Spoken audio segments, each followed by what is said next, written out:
ക്ലയൻസിനിടയിൽ നിങ്ങൾ അറിയപ്പെടുന്നത് psycho academic councillor ആയിട്ടാണ്. അതായത് ഏത് തരത്തിലുള്ള ക്ലയൻസ് വന്നാലും അവരെ കൊണ്ട് അഡ്മിഷൻ എടുപ്പിക്കുന്നു. എങ്ങനെയാണ് നിങ്ങൾ ഈ ഫീൽഡിലേക്ക് എത്തിയത്? അക്കാഡമിക് കൗൺസിലിംഗ് എനിക്ക് ഏറ്റവും ഹരമുള്ള ഫീൽഡ്.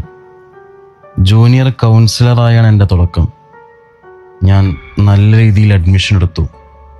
എൻ്റെ സ്കില്ല് കൊണ്ട് സീനിയർ കൗൺസിലറുമായി. അങ്ങനെ നല്ല രീതിയിൽ വർക്ക് ചെയ്തുകൊണ്ടിരിക്കുമ്പോൾ ഒരു എൻക്വയറി. ഞാൻ നല്ല രീതിയിൽ അവരെ കൗൺസിൽ ചെയ്തു. അങ്ങനെ ഇടയിൽ അവർ പറയാ വേറെ ഇൻസ്റ്റിറ്റ്യൂട്ടിൽ പോയി അന്വേഷിച്ചിട്ട് വരാമെന്ന്. അപ്പോൾ അതുവരെ ഞാൻ ചെയ്ത വർക്ക് വേസ്റ്റായ പോലെ തോന്നി. ആ ഒരാൾ തെറ്റ് ചെയ്തെന്ന് കരുതി എല്ലാവരോടും അങ്ങനെ പെരുമാറണമെന്നുണ്ടോ? അവർ പോയത് മാത്രമല്ലേ അറിഞ്ഞുള്ളൂ. പക്ഷേ അവർ അതേപോലെ തന്നെ തിരിച്ചു വരികയും ചെയ്തു. പിന്നീട് വരുന്ന ഓരോ ക്ലയൻസിനും ഞാൻ എല്ലാ ഡീറ്റെയിൽസും നമ്മുടെ സർവീസും പറഞ്ഞു കൊടുക്കും. ചില ക്ലയൻസ് നമ്മളിൽ നിന്ന് എല്ലാ കാര്യങ്ങളും അറിഞ്ഞ് പറയാമെന്നും അറിയിച്ച് അവർ മറ്റു ഇൻസ്റ്റിറ്റ്യൂഷനിൽ ചെല്ലും.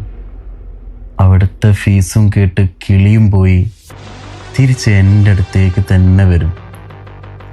ആ സമയത്ത് ഞാൻ പറയുന്ന കാര്യങ്ങൾ അവർ കേട്ടിരിക്കും ക്ഷമയോടെ.